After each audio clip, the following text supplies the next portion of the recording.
anteriores. Estaba pensando en el tema del día de hoy y antes de introducirnos a los versículos que vamos a tratar, desde el versículo 24 al 26, algunas cosas generales que debemos recordar acerca del Sermón del Monte y especialmente de las bienaventuranzas. Y es que debemos recordar que lo que Jesús dice aquí, nosotros debemos ser pobres. Los pobres son los bienaventurados, los que tienen hambre son bienaventurados, los que lloran son bienaventurados, y los que son rechazados o los que reciben persecución, estos son los bienaventurados. Debemos recordar que estas son cualidades, son características, son actitudes de un verdadero creyente. Jesús está describiendo lo que es un verdadero discípulo de Jesús. Este es el resultado de la salvación. Todo hombre que se encuentra con Jesús va a vivir de esta manera determinada. Estas van a ser sus convicciones. Y esta no es solamente nuestra experiencia en el momento en que llegamos a la salvación, esta es una descripción de nuestra vida entera. Es decir, todo el tiempo debemos vivir siendo pobres en espíritu, todo el tiempo debemos vivir teniendo hambre de justicia, sed de justicia, todo el tiempo debemos vivir llorando nuestro pecado, lamentando nuestro pecado, y todo el tiempo debemos vivir estando dispuestos a ser perseguidos. Y esta es la estructura lógica que Lucas y Jesús en su predicación original deja para nosotros, todos los que son pobres. Esto significa los que tienen una actitud de mendigos, los que son pordioseros de la calle y se humillan a sí mismos sabiendo que no tienen nada que ofrecer a Dios, nada que ofrecer a otras personas. Nada espiritual bueno hay dentro de ellos. Ellos han reconocido esta pobreza espiritual, este estado deplorable en el cual se encuentran. Y esto hace que ellos anhelen y tengan hambre, un hambre intensa por lo que no tienen, que es la justicia de Dios, que es todo lo bueno, como dice Pablo en Filipenses 4:8, todo lo bueno, todo lo puro, todo lo honesto, todo lo que es de buen nombre. Bueno, todas estas palabras que aparecen en Filipenses 8:4 son los que estos discípulos reconocen que no tienen de manera natural. Y entonces tienen hambre por estas cosas. Tienen sed por esta justicia que sea de ellos. Y esto los lleva también entonces a lamentar lo que sí tienen en el versículo 21, la segunda parte, bienaventurados los que ahora lloran. Lamentan lo que sí tienen porque reconocen, no solamente reconocen que no tienen todo lo bueno que Dios desea, sino que reconocen que tienen todo lo malo que Dios no desea, que es pecado. Y esto hace que ellos lamenten, intensamente lamenten. Es la misma palabra que se usa en el Nuevo Antiguo Testamento para la endecha, cuando personas perdían a sus seres familiares y lloraban. Y si ustedes conocen algo de la cultura judía, algo de la cultura israelita en el Antiguo Testamento, es que eran muy expresivos, tanto en las fiestas eran muy expresivos que danzaban, como en momentos de tristeza eran muy expresivos y lamentaban llorando, raspándose o arrancándose sus vestidos, poniéndose cilicio sobre sus cabezas, eran muy expresivos. Y esta palabra marca fuertemente el lamento de los que de esa manera demuestran su odio contra su propio pecado, el pecado que yace en nosotros, en nuestro corazón.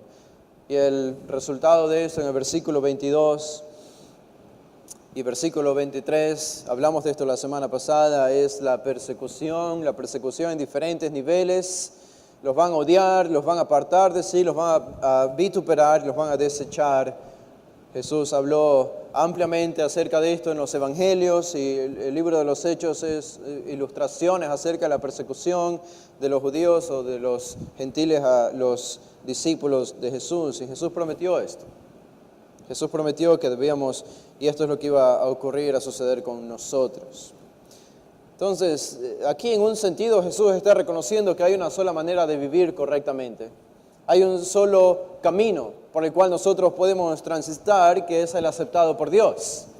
No solamente, como Jesús predicó en otra ocasión en Mateo, no solamente que la puerta es estrecha. Hemos estado muy cómodos nosotros en nuestra cultura evangélica diciéndonos a nosotros mismos que solamente la puerta es estrecha, pero el camino puede ser ancho. Es decir, que para entrar a la salvación podemos tener complicaciones, pero después de eso somos libres para vivir como el mundo vive. Pero Jesús recordó a sus oyentes que no solo la puerta es estrecha, sino el camino es estrecho. Y creo que Jesús está describiendo cuál es el camino aquí en el Sermón del Monte y en estas bienaventuranzas, cuál es el camino de un creyente.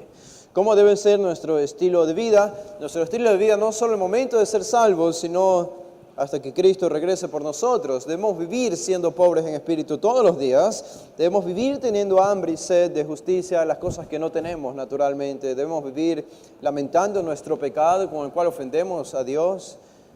Y debemos vivir estando dispuestos a ser perseguidos y gozarnos y brincar de alegría cuando ese momento llegue. Porque sabemos dos cosas Jesús prometió aquí en el versículo 23, ¿se acuerdan? Las vimos la semana pasada. Dos cosas que nos alientan, dos consolaciones. Vuestro galardón es grande en los cielos, dice Jesús. Vuestro galardón es grande en los cielos. Esta consolación de Jesús nos hace ver al futuro. Jesús les dice, en el futuro, si ustedes son perseguidos, incluso al punto de la muerte, sepan que en el cielo tienen una recompensa. Tienen una recompensa. Y en un sentido sería justo decir entonces que la persecución que sufrimos por Cristo, recuerden, es importante esa frase, por Cristo, como cristianos, por vivir como Cristo. Si sufrimos persecuciones por esta causa, esta persecución entonces que sufrimos, las persecuciones son proporcionales al grado de recompensa que vamos a tener en el cielo. En otras palabras, mientras más seamos perseguidos en esta vida por la causa de Cristo, más grande será nuestra recompensa en el cielo por esa misma causa. Mientras menos seamos perseguidos en esta tierra por causa de Cristo, menos será nuestra recompensa en el cielo. Entonces, las persecuciones que sufrimos aquí por causa de Cristo son proporcionales a la recompensa que vamos a recibir en los cielos. Esta consolación entonces nos hace mirar al futuro. Pero la siguiente consolación, de la que también hablamos la semana pasada, nos hace mirar al pasado. Dice Jesús, porque así hacían, al final del verso 23, porque así hacían sus padres con los profetas. Así hacían sus padres con los profetas. Esto nos hace ver al Antiguo Testamento y la historia del Antiguo Testamento y ver cómo los profetas del Antiguo Testamento fueron perseguidos por el pueblo de Dios, por el pueblo de Israel. En otras palabras, estamos en buena compañía. Si somos perseguidos, no somos los únicos. Isaías fue perseguido, Jeremías fue perseguido, Ezequiel fue perseguido, Daniel fue perseguido y todos los profetas del Antiguo Testamento fueron perseguidos, incluso Moisés fue perseguido. Y estos son los grandes profetas respetados por la tradición judía, por la tradición de Israel, son los hombres fieles, que Dios dio testimonio de ellos. Incluso en Hebreos, el capítulo 11, donde aparece la lista de la fe, de los hombres de fe, aparecen muchos de estos hombres que vivieron, y dice el autor, el mundo no era digno de ellos. El mundo no era digno de ellos. Esto significa entonces que debemos estar contentos cuando el mundo nos persigue por la causa de Cristo. Esto no significa que debemos buscar ser mártires. Esto no significa que debemos vivir con la actitud de mártires. No significa que debemos desear la persecución. La persecución es simplemente una consecuencia, un resultado de vivir como Jesús dice que debemos vivir. Entonces, si vivimos como Jesús dice que debemos vivir en las bienaventuranzas, esto va a provocar odio en las personas. Va a provocar odio, pero es aparentemente un dilema, y puede ser un dilema porque dos cosas puede provocar este estilo de vida si nosotros seguimos el camino angosto, el camino del verdadero discípulo de Jesús. Aquí Jesús habla de la persecución, pero hay otros textos de la Biblia que nos hablan de que si nosotros vivimos como se supone que debemos vivir, Pablo dice a Timoteo y a Tito que debemos adornar nuestra doctrina con nuestras buenas obras. Pablo repite a Tito en la carta que debemos añadir buenas obras a nuestra salvación, no para ganar la salvación, sino porque demostramos nuestra salvación con nuestras buenas obras, y nuestras buenas obras impactan a las personas de tal manera que pueden hacerlos creer en Jesús, porque ven nuestro estilo de vida que es diferente. Entonces, cuando nosotros vivimos como Jesús enseña en las bienaventuranzas, esto puede provocar dos respuestas en el mundo. O bien ellos ven nuestro estilo de vida y se van a sentir atraídos hacia el Dios que nosotros adoramos, hacia el Cristo al que nosotros seguimos, si Dios quiera que eso sea así. y llegan a la iglesia a la salvación, o por el otro lado, nuestro estilo de vida puede provocar odio y persecución. Pero Dios quiera que use nuestro estilo de vida y las bienaventuranzas para que personas lleguen a Cristo, lleguen a la salvación. Ahora, noten una ilustración acerca de esto. Si van a Mateo, al final del capítulo 21, no vamos a leer esto, pero ustedes recuerdan al final del capítulo 21 de Mateo, donde Jesús cuenta la parábola de los labradores malvados. Esto hablando acerca de la persecución. Jesús cuenta la parábola acerca de los labradores malvados, y él tenía una viña. En el versículo 33, un hombre tenía una viña. La viña es una referencia, es una parábola, es una historia ficticia que no existe, pero Jesús la inventa para comunicar una enseñanza que es literal. Y la viña es comparada a Israel. En todo el Antiguo Testamento la viña es Israel, el dueño de la viña es Dios, y este hombre había cercado la viña, cavó en ella un lagar, edificó una torre y la arrendó a unos labradores. Los labradores estaban encargados de cuidar la viña. Y se fue lejos el amo, el Señor, el hombre, el padre de familia. Y cuando se acercó el tiempo de los frutos, envió a los labradores, sus siervos, uno por uno, para que recojan la cosecha que la viña había producido. Y cuando los labradores vieron al siervo del amo, del padre de familia, lo mataron. El primer siervo, al segundo siervo, al tercer siervo. El padre dijo: bueno, quizá tendrán respeto a mi hijo, voy a enviar a mi hijo para que traiga la cosecha de la viña. Y dice que ellos, cuando vieron al hijo, quisieron arrebatarle su heredad, sabían que este era el heredero, y le mataron y se apoderaron de su heredad. En el versículo 39. ¿Qué hará, Señor? ¿Qué hará el Señor? Verso 40, el Señor de la viña, al ver esto, ¿qué hará aquellos labradores?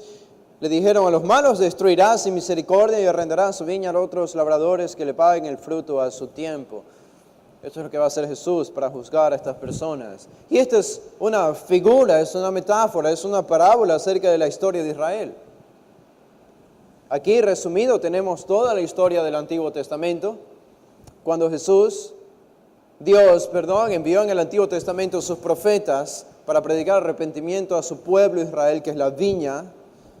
Los siervos de Dios que se hablan aquí, los siervos del padre de familia, son los profetas en el Antiguo Testamento que fueron enviados a su viña, que fueron enviados a Israel para predicar arrepentimiento, pero ellos los mataron, o uno por uno, los rechazaron, los odiaron.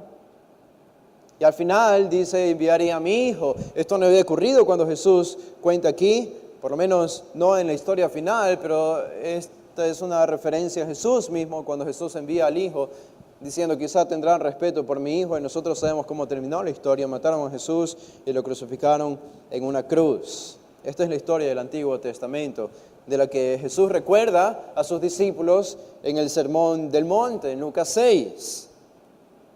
Pero noten, en el capítulo 23 de Mateo mismo, en el capítulo 23 tenemos las indicaciones de juicio de Jesús contra los fariseos.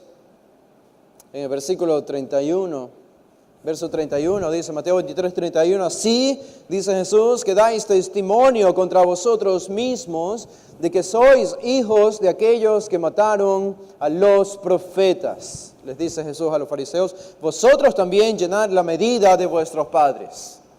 Ustedes son igual a sus padres. Otra vez la referencia al Antiguo Testamento: mataron a los profetas.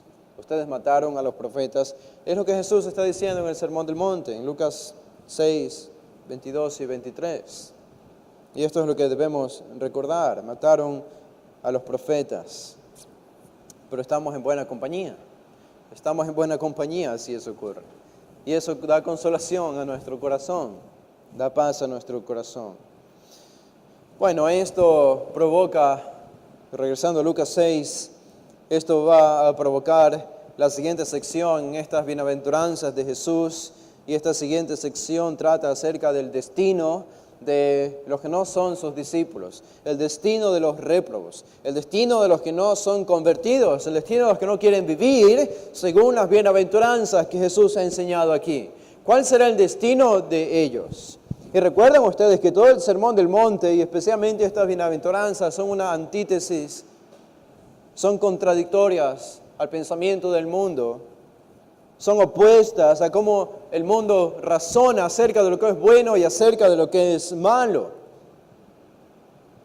Para el mundo, ser un mendigo espiritual, ser un discípulo que tiene hambre y sed de justicia, alguien que llora y lamenta su pecado y alguien que recibe la persecución con gozo y con alegría, es un sinsentido para el mundo. Estas personas son vistas como parias de la sociedad, como necias. Y sin embargo Jesús declara bienaventuranza para ellos, pero acá en el versículo 24 al 26 va a declarar que los que ahora gozan de todos estos bienes, ellos son los que van a ser juzgados. Noten lo que dice el versículo 24 al 26, vamos a leer todo. Mas hay de vosotros, Lucas 6, 24, mas hay de vosotros ricos, porque ya tenéis vuestro consuelo. Hay de vosotros los que ahora estáis saciados, porque tendréis hambre. Hay de vosotros los que ahora reís, porque lamentaréis y lloraréis. Hay de vosotros cuando todos los hombres hablen bien de vosotros, porque así hacían sus padres con los falsos profetas. Jesús revierte completamente el orden. Si ustedes leen las bienaventuranzas, los que son pobres son bienaventurados.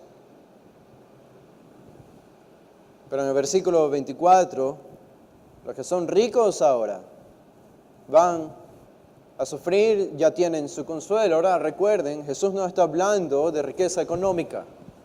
Jesús no está hablando en contra de los que tienen dinero. Nicodemo es un ejemplo de eso. José de Arimatea es otro ejemplo de eso. El mismo Mateo, Leví, uno de sus discípulos, había sido un hombre con holgura económica, es un ejemplo de eso. Y otros personajes en el Antiguo Testamento, Abraham, Job, fueron gente y personajes que tuvieron dinero. Jesús no está hablando en un sentido económico. Jesús no está hablando en un sentido físico, sino espiritual. Los que ahora son ricos espiritualmente ya tienen su consuelo. Los que ahora están saciados ya tendrán hambre en el futuro. Los que ahora ríen van a lamentar y llorar en el futuro. Y los que ahora son populares van a tener su condenación porque son relacionados con los padres que recibieron a los falsos profetas. Esta es otra vez la historia del Antiguo Testamento. ¿Qué tenemos aquí entonces? Que Jesús está hablando acerca de maldiciones. Jesús está hablando acerca de la condenación. Jesús está hablando de una lamentación. Es la palabra ay. La palabra ay que se repite allí 4 veces. Comunica esta idea de lamentación. Cada vez que la divinidad, cada vez que Dios pronuncia un ay, sea en el Antiguo Testamento o en el Nuevo Testamento, es porque una condenación llega. Es porque algo muy malo va a suceder a las personas sobre las cuales se declara este ay. Recordamos los famosos 3 ayes del libro de Apocalipsis. ¿Se acuerdan? En el tiempo de la tribulación aparecen los 3 ayes. Son 3 juicios, terribles juicios que van a caer. El primer ay, de hecho, implicaba estos seres extraños para nosotros como escorpiones con cabello de mujer que van a atacar a las personas, que van a tratar de destruir a las personas, y las personas, dice Apocalipsis, que van a intentar morir y no van a poder morir, sino que serán dejadas vivas para que reciban el dolor estando vivas. Ese es el primer ay. Bueno, los ayes son cosas serias, son algo serio porque implican el juicio divino, y nada puede haber más serio que el juicio divino, que el juicio de Dios. Entonces Jesús habló de la condenación en los evangelios, ampliamente habló de la condenación en los evangelios, habló del infierno ampliamente en los evangelios. Todo lo que Dios tiene que decirnos a nosotros, todo lo que Dios tiene que decirle al mundo por medio de su palabra, no es solamente comunicar un mensaje de paz. La paz es para los que le conocemos a Él. La paz es un resultado de la justificación, Romanos 5. Hemos sido justificados, por lo tanto tenemos paz para con Dios. La paz es nuestra, la paz es de los creyentes. Pero debemos tener cuidado con aplicar la paz a los que no conocen a Dios, porque no están en paz La Escritura declara que ellos están en guerra con Dios, están en animadversión contra Dios. Y este es un mensaje que creo y pienso debemos dejar claro a las personas. Estaba conversando con un joven que me decía que estaba luchando con pensamientos negativos en su mente y tenía algunos problemas en su mente, problemas serios que aparentemente él no podía controlar, y había asistido a algún gurú de consejería para recibir ayuda, y el joven sigue luchando con su problema. Y una de las cosas que él me repetía una y otra vez es lo que él había aprendido, lo que le habían dicho, es que él repetía, no estoy seguro si él conoce este texto, pero él repetía una y otra vez Jeremías 29:11, cuando Dios les dice a Israel: porque yo sé los pensamientos que tengo para ti, pensamientos de paz, pensamientos de paz. Es un versículo muy popular, citado muchas veces. Y el joven repetía a cada momento: pero esto es lo que Dios quiere para mí, paz, paz. Esto es lo que Él quiere para mí, paz. Y lo que yo puedo interpretar es que estaba usando esta frase como una especie de fórmula que se repetía en la mente para ayudar a evitar estos pensamientos negativos. Algo que intenté explicarle, no sé si fue satisfactorio, pero intenté explicarles que Dios no siempre tiene pensamientos de paz para nosotros. Dios no siempre tiene pensamientos de paz para nosotros. El texto de Lucas 6 es un ejemplo de eso. El texto de Lucas 6, 24-26 es un ejemplo de eso. Todos los textos donde Jesús habla acerca del infierno son una advertencia contra falsos discípulos, contra gente que piensa que conoce a Dios, pero que realmente no conoce a Dios. Bueno, Dios no desea paz. Internamente, obviamente que Dios desea la salvación de estas personas. Y en ese sentido desea paz para ellos. Sí, pero debemos entender que en el presente, mientras las personas vivan sin conocer a Dios, sin una relación con el Creador, están en una relación de guerra contra Dios. Y Dios no va a darles paz, va a darles el infierno. No sé ustedes, pero cuando yo pienso en el infierno no pienso en paz. Pienso en cualquier cosa menos paz. La paz, incluso para nosotros los creyentes, podemos decir en un sentido, es un resultado natural de nuestra salvación, pero como Pablo dice en Filipenses 4, debemos tener una relación correcta con Él, debemos pensar en las cosas buenas, en todo lo bueno, todo lo honesto, todo lo puro. Debemos entender algunas cosas de Dios, de la teología, para que la paz llene y colme nuestra alma, nuestro corazón. Debemos vivir en santidad si queremos experimentar la paz plena. No viene automáticamente. Lo que dice Pablo, lo que enseñan los apóstoles en el Nuevo Testamento, todo es un ejemplo de esto. Dios no siempre tiene paz. Dios no siempre tiene pensamientos de paz para las personas. Jeremías 29:11 no puede ser aplicado universalmente al mundo entero. Es solamente para los que conocen al Señor, los que tienen una relación con Él. Y creo que Jesús deja claro aquí esta verdad cuando dice en el versículo 24: mas ay de vosotros, ricos, porque ya tenéis vuestro consuelo. Ay de vosotros. Bueno, vamos a tratar de descubrir qué significa esto. ¿Qué significa esto? Ay de vosotros, ricos, porque ya tenéis vuestro consuelo. Ahora recuerden, esto está estrechamente relacionado a la primera bienaventuranza. En el versículo 20 dice: bienaventurados vosotros los pobres, porque vuestro es el reino de Dios. Bienaventurados ustedes los pobres. Y en el verso 24, ay de vosotros ricos. ¿Notan la oposición, la antítesis entre estos dos grupos? Los pobres son pobres espirituales, los que reconocen que no tienen nada que ofrecerle a Dios. Los que dicen: si tú puedes decir de ti mismo, soy un bueno para nada delante de Dios, soy un bochorno delante de Dios, soy deplorable, soy un fiasco delante de Dios. Eso es todo lo que soy. Si tú puedes decir eso honestamente, entonces eres un pobre espiritual. Si reconoces que no tienes nada que ofrecerle a Dios. y si vives demostrando esta realidad. Pero Jesús dice, ellos son los bienaventurados, ellos son los que van a heredar el reino de Dios. Y en oposición a esto, el versículo 24 dice, pero más, hay un contraste allí. Ahora va a declarar juicio, ay de ustedes. Este es el juicio que viene a estas personas. Ay de ustedes ricos. ¿Cuál es la referencia aquí entonces? Ricos espirituales. Ricos espirituales. Es los que creen que están llenos de cosas buenas. Los que tienen una perspectiva muy elevada de sí mismos. Los que se ven a sí mismos y llegan a la conclusión, no soy tan malo. No soy tan malo después de todo. Dios puede ver cosas buenas en mi corazón. Este es un mensaje especialmente contra los religiosos. Es un mensaje especialmente de Jesús contra los religiosos de su tiempo. Contra los judíos y los religiosos de nuestra época también, de nuestra vida contemporánea. Son los religiosos los que se ven a sí mismos como buenos. Son los que piensan que son morales y que pueden vivir una vida ética. Ellos son los ricos. Ellos son los ricos espirituales. Jesús dice, ay de ustedes, ricos, porque ya tienen vuestro consuelo. Ya son consolados. Dice, son consolados en el presente, es la palabra paracleto de consolación. Son consolados en el presente. Ahora, en esta vida presente, ustedes son consolados.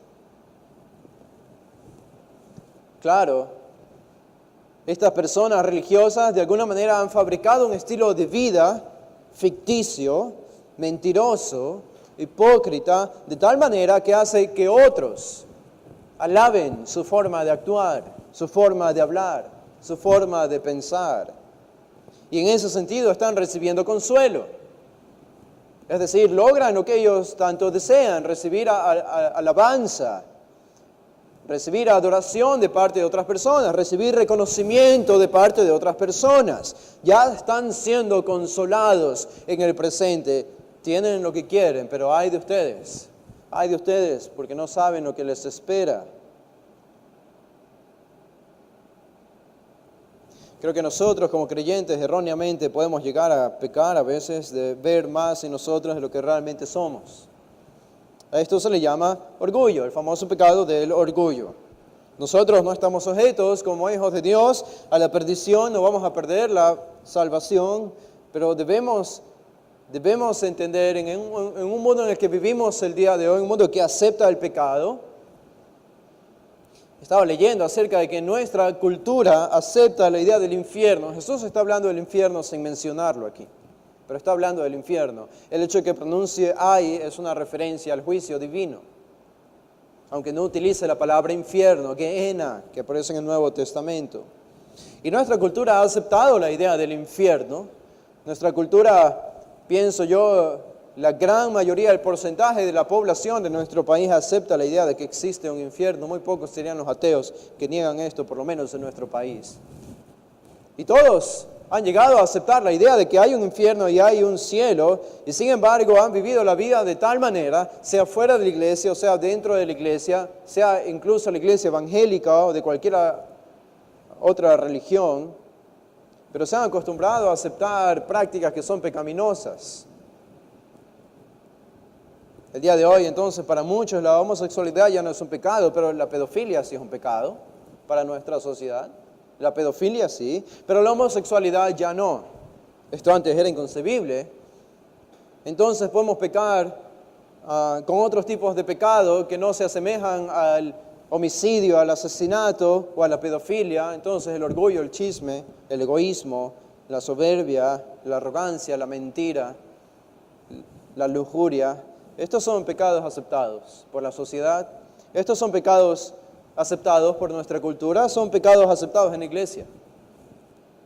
Entonces, cuando tú les dices a estas personas que creen en el infierno, creen que existe un infierno, pero al mismo tiempo han aceptado algunos pecados como no malos, o por lo menos no tan malos, cuando tú les dices y les comunicas el mensaje del Evangelio y les dices que por su pecado ellos van a ir al infierno, ellos no pueden entender. No pueden entender. Porque en la cosmovisión de ellos, al infierno van los asesinos, al infierno van los pedófilos. pero no los que son orgullosos, no los que mienten, no los que tienen lujuria en su mente, no los que tienen orgullo en su corazón. La cultura entonces se ha acostumbrado y se las ha arreglado, en realidad para aceptar el mensaje del infierno, pero se las ha arreglado para seguir viviendo con los pecados que los van a enviar al infierno, pero de alguna manera son aceptados por nuestra cultura. El mensaje entonces de que las personas merecen el infierno no cuadra en la mente de los que están alrededor de nosotros. No cuadra, no pueden aceptar el hecho de que ellos merecen el infierno por sus pecados, porque no se ven tan pecadores. Bueno, en algún sentido estos son los ricos. Estos son los ricos. Hay de ustedes, ricos espirituales. Los que piensan que no tienen maldad en su corazón, los que no se ven como mendigos espirituales, ya tienen vuestro consuelo. En el versículo 25 Jesús continúa diciendo: ay de vosotros, los que ahora estáis saciados, porque tendréis hambre. Noten cómo Jesús revierte el orden aquí. Si van al versículo 21, dice en la bienaventuranza: bienaventurados los que ahora tenéis hambre. Los que ahora tenéis hambre, porque serán saciados en el futuro. Estos son los que tienen hambre y sed de justicia. Los que desean vivir como Dios quiere que vivan. Los que quieren realmente emular e imitar a Jesús. Y quieren vivir como Él. Y quieren pensar como Él. Quieren hablar como Él. Quieren tener las mismas actitudes de Jesús. Tienen un deseo intenso por vivir de esa manera. Ellos van a ser saciados en el reino venidero. En la era venidera vamos a llegar a la perfección, a la glorificación y seremos perfectos. Y la justicia nuestra será perfecta. Pero en oposición a esto, el aye, la condenación viene para los que ahora están saciados. Los que ahora están saciados. Estas son las personas que están llenas de sí mismas. Están enfocadas en sí mismas. Están llenas de justicia propia. Están llenos de hipocresía pomposa que recibe alabanza y reconocimiento. Ellos no tienen necesidad de nada. No tienen necesidad de nada. ¿Por qué? Porque están saciados. Están saciados. No necesitan el mensaje del Evangelio. No necesitan a un Cristo muriendo por ellos. Se han acostumbrado a creer en Cristo en el tiempo moderno. Se han acostumbrado a confiar, según ellos, en Cristo, a creer en su sacrificio en la cruz. Pero esto es solamente una teoría. No lo necesitan en sus vidas. Ya están saciados. Ya tienen lo suficiente. Bueno, Jesús les dice: ustedes tendrán hambre. Ay de ustedes, dice, porque tendrán hambre. Tendrán hambre. Podemos tratar de describir lo que es el sufrimiento en el infierno y lo que estas personas van a sentir cuando estén en ese lugar de tormento eterno. Y como decía, Jesús habló acerca de esto extensamente. El Antiguo Testamento habló acerca de esto extensamente. Y notamos esta misma reversión en el Antiguo Testamento. Quiero que me acompañen a algunos textos. Vayan un momento a Isaías, el libro de Isaías, el capítulo 65. El profeta Isaías, el capítulo 65. Noten estas ilustraciones que nos deja el profeta. Dice en Isaías 65, el versículo 13, otra vez declarando juicio para su pueblo: por tanto, así dijo Jehová el Señor: he aquí que mis siervos comerán y vosotros tendréis hambre. He aquí que mis siervos beberán y vosotros tendréis sed. He aquí que mis siervos se alegrarán y vosotros seréis avergonzados. He aquí que mis siervos cantarán por júbilo del corazón y vosotros clamaréis por el dolor del corazón. Y por el quebrantamiento de espíritu aullaréis. Y dejaréis vuestro hombre por maldición a mis escogidos, y Jehová el Señor te matará y a sus siervos llamará por otro nombre. El que se bendijere en la tierra, en el Dios de verdad se bendecirá, y el que jurare en la tierra, por el Dios de verdad jurará, porque las angustias primeras serán olvidadas y serán cubiertas de mis ojos. Dios promete bendición futura a los que son sus siervos, a los que son sus hijos, y promete maldición futura a los que no son sus hijos, a los que le rechazan. En el tiempo presente parece que no es así. En el tiempo presente los malos prosperan, Pero el mensaje de la Escritura es claro. Vayan por un momento al capítulo 3 de Isaías, al inicio de este gran libro, el capítulo 3. Observen lo que dice el versículo 10. Capítulo 3, versículo 10. Algo similar encontramos aquí. Dice, decid al justo que le irá bien, porque comerá de los frutos de sus manos. Ay del impío, dice, mal le irá, porque según las obras de sus manos le será pagado. Esto es fe. Por eso la fe nos ayuda a mirar al futuro. Y la fe nos hace y nos capacita para mirar las recompensas futuras, aun cuando parece que todo va mal en el presente para nosotros. Noten un ejemplo más, una ilustración más para terminar con el Antiguo Testamento. Vayan al libro de Amós, el capítulo 5. Amós, el profeta Amós, el capítulo 5, el versículo 18. Dice, ay de los que desean el día de Jehová. ¿Para qué queréis este día de Jehová? Será de tinieblas y no de luz. Los israelitas en ese tiempo clamaban y decían, queremos que venga el día del Señor, queremos que venga el día del Señor. Y ellos estaban ofreciendo sus sacrificios. Y decían, queremos que venga el día del Señor. Pero sus corazones estaban lejos de Dios. Y Dios les dice, ay de ustedes que desean el día del Señor, porque el día del Señor es de juicio. Pero no será juicio para los gentiles, será juicio para ustedes. Para ustedes. Por eso declara el aye aquí en este versículo 18. Vayan al capítulo 6. El capítulo 6.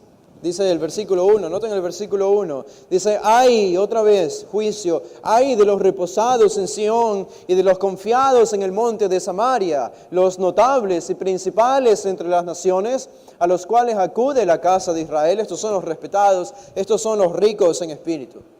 Estos son los que están saciados en el presente, los que están llenos de sí mismos. Pasad a Calne y mirad, y de allí id a la gran Hamat, versículo 2, descended luego a Gad de los filisteos, ved si son aquellos reinos mejores que estos reinos, si su extensión es mayor que la vuestra, oh vosotros que dilatáis el día malo, y acercáis la silla de iniquidad, duermen en camas de marfil y reposan sobre sus lechos, y comen los corderos del rebaño y los novillos en medio del engordadero, gorjean al son de la flauta e inventan instrumentos musicales como David. Son muy religiosos externamente, beben vino en tazones y se ungen con los ungüentos más preciosos, la ostentosidad, y no se afligen por el quebrantamiento de José. Esto es todo lo que Dios pedía de ellos. Esto es todo lo que Dios pedía. Quebrantamiento. Un quebrantamiento espiritual. Estos son los pobres en espíritu. Es quebrantarse espiritualmente delante de Dios. Por tanto, dice el versículo 17, por cuanto no se quebrantaron, no se hicieron pobres en espíritu, no tuvieron hambre y sed de justicia, por tanto, ahora irán a la cabeza de los que van a cautividad y se acercará el duelo de los que se entregan a los placeres. El juicio viene para ellos, el juicio se acerca. No vamos a leer, pero Habacuc también nos da un ejemplo acerca de esto en el capítulo 2, versículos 15 al 17. De manera interesante, el cántico, ¿ustedes se acuerdan? El cántico de María, inspirada, movida por el Espíritu Santo en Lucas, el capítulo 1, ante el advenimiento del Mesías, después de su encuentro con Elizabeth. Ella proclama estas palabras inspiradas por el Espíritu Santo que reflejan de manera profunda e interesante las bienaventuranzas de Jesús. En el capítulo 1 de Lucas, ella dice, mi espíritu se regocija, en el versículo 47, mi espíritu se regocija en Dios mi Salvador, no en ella misma, sino en Dios, porque ha mirado la bajeza de su sierva. Esto es pobreza espiritual. Ha mirado mi pecado, mi bochorno. Soy un bochorno delante de Dios, pero Dios me ha mirado, se ha fijado en mí a pesar de lo que yo soy. Esta era la actitud de María. Noten lo que continúa diciendo, pues he aquí desde ahora me dirán bienaventurada todas las generaciones. Bienaventurada, porque me ha hecho grandes cosas el poderoso santo es su nombre, su misericordia de generación en generación a los que le temen. Hizo proezas, noten lo que dice el verso 51, hizo proezas con su brazo, esparció a los soberbios en el pensamiento de sus corazones, quitó de los tronos a los poderosos y exaltó a los humildes. Esta es la antítesis que el mundo no entiende. Estas son las bienaventuranzas. Dios exalta a los pobres y humilla a los ricos espirituales. Hizo proezas con su brazo. Quitó de los tronos a los poderosos, exaltó a los humildes. Noten el versículo 53. A los hambrientos colmó de bienes y a los ricos envió vacíos. Otra vez, no está hablando en términos socioeconómicos. Está hablando en términos espirituales. Espiritualmente hablando, Dios a los hambrientos colmó de bienes. María reconoce esto por medio del advenimiento del Mesías. Va a cumplir sus promesas y va a traer bendición espiritual a su pueblo, a los que anhelan su venida. Anhelan su venida porque ven su propio pecado, ellos son los hambrientos, pero a los ricos espirituales, los que están llenos de sí mismos, los religiosos, a ellos envió vacíos. Y sin embargo es interesante que Lucas utilice con frecuencia a lo largo de su evangelio la imagen del rico, de los ricos. ¿Se acuerdan? En el capítulo 16 usa de nuevo para hablar de la parábola entre el rico y Lázaro, y más adelante vuelve a hablar acerca de los ricos. Y creo que la intención de Lucas es comunicar una actitud generalizada de los ricos del mundo. De los ricos del mundo. ¿Cuál es la actitud generalizada de los ricos del mundo? Es que ellos viven frecuentemente una vida independiente de Dios. Ellos viven una vida independiente de Dios. Lucas 12, Lucas 16 ilustran estas verdades. Y esta es la razón por la que Lucas repite con frecuencia la metáfora de ricos. Así como los ricos económicamente del mundo, debido a que lo tienen todo, viven de una manera independiente, completamente independiente de Dios. Lucas dice, espiritualmente esto es lo que ocurre. Esto es lo que ocurre y lo que Dios hace con las personas que viven de una manera similar, pero espiritualmente hablando. Un rico no necesita ayuda económica de nadie porque es rico. Bueno, si eso lo aplicamos al campo espiritual, esto es lo que está comunicando Lucas. Los que son espiritualmente ricos piensan que no necesitan ayuda espiritual. No necesitan ayuda espiritual de Dios. No necesitan nuestra ayuda espiritual porque ya lo tienen todo, espiritualmente hablando. La mejor definición de esto, otra vez, son los religiosos. Los religiosos piensan de esa manera. Y es por eso que Jesús es fuerte en su lenguaje. Bueno, verso 25, ay de vosotros los que ahora estáis saciados porque tendréis hambre. Al final del versículo 25 dice, ay de vosotros los que ahora reís, porque lamentaréis y lloraréis. Noten al final del versículo 21, la bienaventuranza dice, bienaventurados los que ahora lloráis, porque reiréis. Bienaventurados los que ahora lloran, los que ahora lamentan su pecado, porque en el futuro van a reír, van a gozar de su salvación en la presencia de Dios. Jesús revierte el orden de nuevo al final del verso 25 y dice, ay de ustedes si ríen ahora, porque van a lamentar y van a llorar después. No sé ustedes, pero yo prefiero lamentar mi pecado ahora y reír en la presencia del Señor que reír ahora y lamentar y llorar en el futuro. Nadie desea esto, obviamente nadie desea esto. El infierno es un lugar de tormento, el infierno es un lugar de lloro, un lugar de sufrimiento eterno. Ay de ti si estás contento con tu religión, ay de ti si estás contento con tu religiosidad. Ay de ti si estás contento con tu moralidad. Ay de ti si estás contento con tus logros espirituales pasados. Ay de ti, dice Jesús. Ay de ti, porque vas a llorar en el futuro. Vas a lamentar. Y sabemos, con un lamento eterno, con un lloro eterno que no tendrá fin. No es la idea de la aniquilación del alma. No creemos nosotros que el alma va a desaparecer en el infierno y va a dejar de sufrir. Algunos tienen esta posición porque les cuesta creer que Dios haga sufrir eternamente a los que envía al infierno. Y sin embargo, esto no es crueldad, esto es justicia. La Biblia habla de la eternidad del infierno, la realidad del infierno, el dolor eterno de un lugar como este.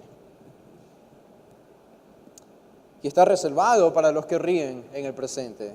¿Qué refleja esta palabra, los que ríen en el presente? ¿Qué refleja esto? Bueno, justo lo opuesto a la bienaventuranza. Si llorar es lamentar mi pecado, los que ríen ahora son los que no lamentan su pecado. No solo que no lamentan su pecado, porque Jesús no solamente o meramente dice, ay de vosotros los que no lloran ahora, sino que busca la palabra completamente opuesta a llorar, que es reír. Ay de ustedes los que ríen ahora. Estos son los que están con su sonrisa, con su alegría aparente, están demostrando que están completamente satisfechos con su vida. Con todo el pecado que tienen en su corazón, ellos están completamente satisfechos y contentos con este estilo de vida. Por eso están riendo. Jesús les dice, ay de ustedes, porque lamentarán y llorarán. El siguiente versículo, la última condenación, el último ay, dice Jesús, ay de vosotros, cuando todos los hombres hablen bien de vosotros, porque así hacían sus padres con los falsos profetas. Es la respuesta a la bienaventuranza en el versículo 2. Bienaventurados cuando son perseguidos ustedes por causa del Hijo del Hombre. Alégrense, gócense, porque su galardón es grande en los cielos, porque así hacían sus padres con los profetas. La popularidad. Hay de los populares. Hay de los populares en el presente, los que buscan popularidad. Los religiosos que buscan popularidad. Ay de ustedes cuando todos se agraden de su religión. Ay de ti, y esto es lo que hacen los maestros religiosos, esto es lo que hacen los falsos profetas. Ellos estructuran la religión a su manera, de tal manera que ellos puedan llegar a ser populares y respetados dentro de su círculo religioso. Se convierten en populares y todas las personas hablan bien de ellos. Jesús, en un sentido, está hablando de falsos profetas aquí. Al final, dice, así hacían sus padres con los falsos profetas. Los falsos profetas eran venerados por los israelitas en el Antiguo Testamento, que rechazaron a Dios. Eran aceptados. Los falsos profetas eran populares en el Antiguo Testamento. El día de hoy, los falsos profetas son populares en nuestras comunidades evangélicas, porque han fabricado sus iglesias, entre comillas, han fabricado su propia religión de tal manera que ellos pueden estar en la cúspide de esa comunidad y puedan ser venerados y puedan ser populares y aplaudidos. Noten una ilustración de esto. Si van a Jeremías, el pobre Jeremías, el profeta probable y quizá el profeta que más sufrió de los que encontramos en el Antiguo Testamento, Dios le enviaba a predicar un mensaje que nunca oyeron los israelitas. Dice el capítulo 6 de Jeremías, el versículo 13, porque desde el más chico de ellos hasta el más grande, cada uno sigue la avaricia, y desde el profeta hasta el sacerdote, todos son engañadores. Estos eran los profetas, eran los sacerdotes, los que guiaban al pueblo, los líderes de Israel. Todos son engañadores. Todos siguen su propia avaricia. Este es el contexto en el cual Jeremías tuvo que predicar. Noten el capítulo 8, por eso no nos sorprende, Jeremías fue impopular, tremendamente impopular entre el pueblo, porque era el único profeta que decía, el juicio de Dios viene, y el juicio de Dios viene por medio de Babilonia, porque ustedes han rechazado a Dios. Pero Jeremías no era el único profeta. Habían otros profetas que comunicaban un mensaje diferente. Y estos otros profetas decían, el juicio de Dios no viene, el juicio de Dios no viene, hay paz y seguridad para el pueblo de Israel. Y estos falsos profetas eran populares, eran aceptados. Noten el capítulo 8, versículo 10, dice, por tanto, ya que aborrecieron la palabra de Jehová, por tanto, daré a otros sus mujeres y sus campos a quienes los conquisten, porque desde el más pequeño hasta el más grande, cada uno sigue la avaricia. Desde el profeta hasta el sacerdote, todos hacen engaño. Todos se habían pervertido en el pueblo de Israel, todos en Judá. Desde el más pequeño hasta el más grande, todos los líderes, todos los profetas, todos los sacerdotes seguían su propia avaricia, seguían su propia popularidad. Noten el capítulo 14, el versículo 14. Capítulo 14, verso 14. Me dijo entonces Jehová, falsamente profetizan los profetas en mi nombre. No los envié, ni les mandé, ni les hablé. Visión mentirosa, adivinación, vanidad y engaño de su corazón os profetizan. ¿Qué profetizaban ellos? Paz, paz. Hay paz, no habrá condenación. Ustedes no están mal, como Jeremías dice. Jeremías está exagerando. Ustedes no merecen el infierno. Ustedes no merecen el Seol o la ira de Dios que los va a destruir. Ustedes son el pueblo de Dios. Era un mensaje falso. Y lo predicaban para ser populares. Y fueron populares. Las personas hablaban bien de ellos. Eran aceptados. Eran reconocidos, eran aplaudidos, tenían lo que buscaban. Noten el capítulo 23 de Jeremías. Capítulo 23 de Jeremías, el versículo 1, dice: ay de los pastores que destruyen y dispersan las ovejas de mi rebaño. Dice Jehová, aquí está el aye, el juicio. Ay de ellos, ay de ellos. Versículo 9. A causa de los profetas, mi corazón está quebrantado dentro de mí. Todos mis huesos tiemblan, dice Jeremías. Estoy como un ebrio y como hombre a quien dominó el vino delante de Jehová y delante de sus santas palabras. Jeremías no está hablando a favor de la borrachera, obviamente. Esto es simplemente una metáfora, una comparación. Así como un borracho tiembla y está a punto de caer, así Jeremías se sentía en su corazón debido a los falsos profetas. Esto había quebrantado tanto su corazón. Y él sabía que estaba delante del Señor y delante de sus santas palabras. La tierra está llena de adúlteros.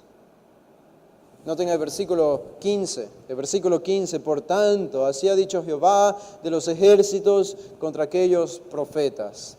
He aquí que yo les hago comer ajenjos y les haré beber agua de hiel. Porque de los profetas de Jerusalén salió la hipocresía sobre toda la tierra. De Jerusalén, del pueblo de Dios, salieron los falsos profetas, la hipocresía sobre toda la tierra. Ahora, terminamos con esto. Regresen al capítulo 5 de Jeremías. Capítulo 5 de Jeremías. Vayan atrás y noten estos dos versículos. Versículo 30. Versículo 30. Jeremías 5:30 dice: cosa espantosa y fea es hecha en la tierra. Los profetas profetizaron mentira y los sacerdotes dirigían por manos de ellos, y mi pueblo, dice, así lo quiso. Mi pueblo así lo quiso. Ellos desearon esto. Ellos anhelaron esto. ¿Qué pues haréis cuando llegue el fin? Esta pregunta retórica habla del juicio de Dios. Habla del juicio de Dios. ¿Saben algo que puede contener mi indignación cuando veo falsos profetas? Yo les decía a unos hermanos en una de las clases, les decía, yo creo que tenemos una sobrepoblación de iglesias en Guayaquil. Hay una sobrepoblación de iglesias. Tenemos demasiadas iglesias en Guayaquil. Hay demasiadas iglesias. Y en la gran mayoría de esas iglesias, no sé, el 90 o el 95%, se predica un evangelio superficial, un evangelio falso, donde hay hombres adelante que solo buscan ser populares. Y las iglesias están llenas de personas que siguen la popularidad de estos hombres. Y las iglesias, aún en el momento en que yo estoy hablando, ahora, en esta hora, siguen siendo fundadas en nuestra ciudad y en nuestro país. Siguen fundándose más iglesias de hombres que incluso nosotros hemos conocido su pasado, hombres que no son irreprensibles, hombres que tienen una moralidad cuestionable, pero se siguen fundando iglesias en nuestro país, en nuestra ciudad. Algo que puede detener esta indignación que nosotros sentimos y llegar a tener una actitud errónea acerca de esto, es el hecho de que Dios tiene algo preparado para los falsos profetas. Algunos puede ser que lleguen a la salvación. Judas nos dice, algunos puede ser que recapaciten y que Dios los salve del fuego al cual están a punto de caer. Otros no. Pero Dios tiene control, es lo que Jesús nos comunica. Ay de vosotros, cuando todos los hombres hablen bien de vosotros, porque así hacían sus padres con los falsos profetas. Es la realidad del infierno.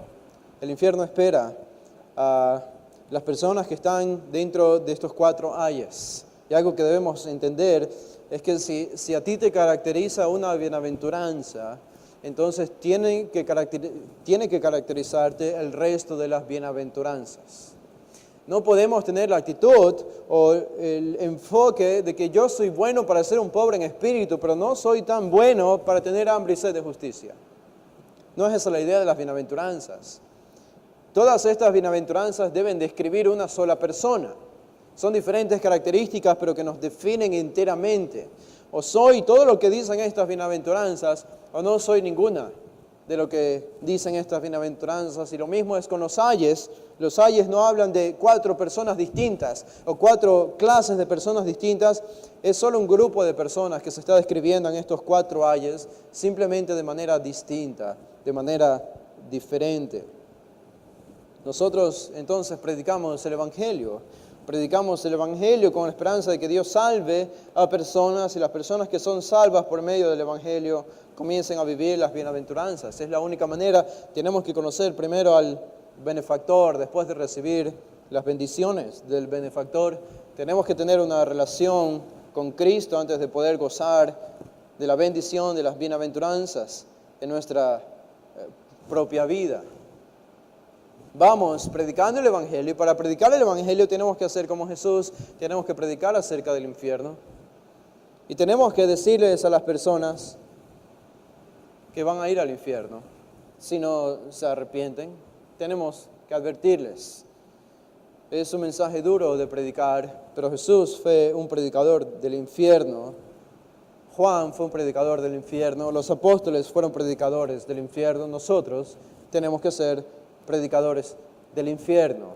El hecho de que Jesús incluya un mensaje de juicio dentro de su sermón del monte, ¿acaso no nos dice la importancia del mensaje del infierno para nosotros el día de hoy?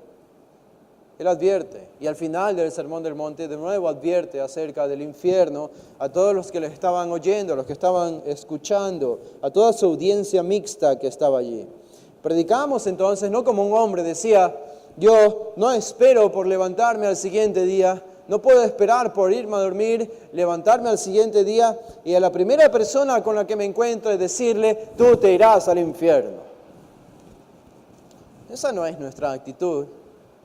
No estamos esperando ver a las personas para ansiosos por decirles, te irás al infierno. No encontramos una relajación en palabras como estas. No encontramos alguna especie de placer en decirle a las personas que se van al infierno, al contrario. Spurgeon decía en uno de sus sermones que nosotros cuando predicamos el infierno lo debemos hacer con los brazos abiertos para a toda costa posible, al mismo tiempo que predicamos, impedir que las personas sean echadas a ese lugar. No es como un amigo que estábamos predicando el Evangelio en una de las ciudadelas cercanas. Y recuerdo cuando salió un hombre, padre de familia, a escuchar y nosotros comenzamos a predicarle acerca del infierno, acerca de la salvación, del Evangelio. Y el compañero, el amigo mío que estaba a mi lado, comenzó a predicarle acerca de la salvación y del Evangelio. Y el padre de familia respondió, gracias por tus palabras, pero no estoy interesado ahora. Y mi amigo, en lugar de irse y dejar de hablarle, siguió insistiendo acerca del mensaje y le dijo, pero esto es importante, tienes que escuchar. Y el hombre por segunda vez le dijo, ya no quiero escuchar, por favor, no quiero escuchar.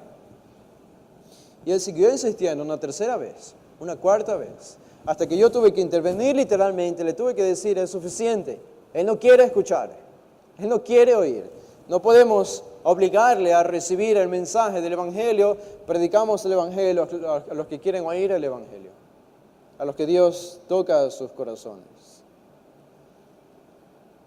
Que las personas vean de nosotros que predicamos con convicción el infierno, el Evangelio, pero al mismo tiempo que puedan percibir de nosotros que les amamos. Y por eso les estamos predicando del infierno. Creo que estas son las palabras de Jesús. No podemos imaginarnos, es difícil quizá imaginar cuál era la actitud al enseñar el sermón del monte y utilizar estas palabras fuertes. Y sin duda alguna fue fuerte. En Mateo 23 fue fuerte en todos los ayes que él declara a los fariseos. Pero debemos pensar también que en algunas ocasiones cuando Jesús utilizó ayes y mensajes de condenación, lo hacía con tristeza. ¿Se acuerdan cuando se paró fuera de Jerusalén? Y dijo: Jerusalén, Jerusalén, que matas a los profetas, matas a los que te son enviados. ¿Cuántas veces quise juntar a los pollitos debajo de mis alas y no quisiste? Ahora vuestra casa es dejada desierta.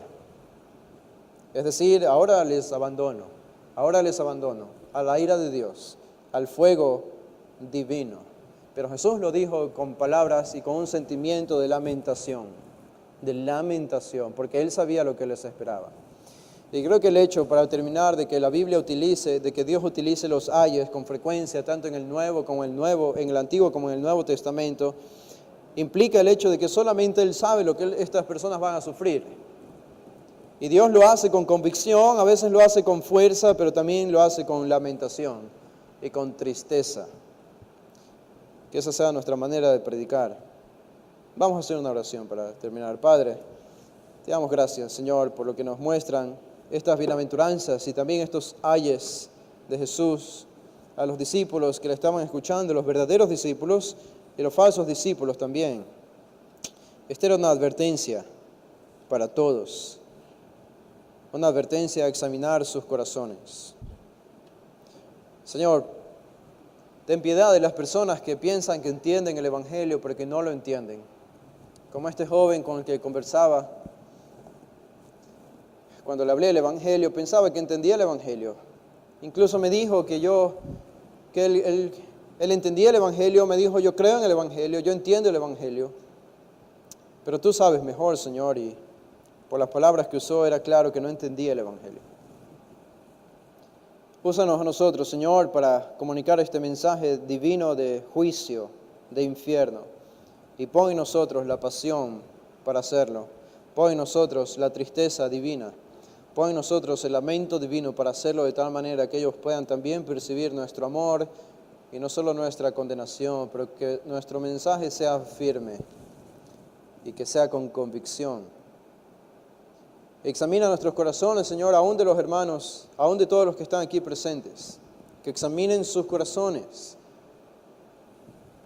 Yo deseo estar dentro de las bienaventuranzas y tengo esa confianza, pero no necesariamente todos tienen esa confianza de estar dentro de las bienaventuranzas. Y alguno de los que está aquí puede estar dentro de los ayes, de los juicios divinos. Y yo ruego, Señor, que tú obres y por medio de tu Espíritu hagas saber a estas personas dónde están, cuál es su posición delante de ti, para que puedan llegar a una conclusión y a partir de allí buscarte y llegar a conocer el Evangelio. Bendícelo, Señor. Bendice esta iglesia. Lo pedimos en Cristo Jesús. Amén.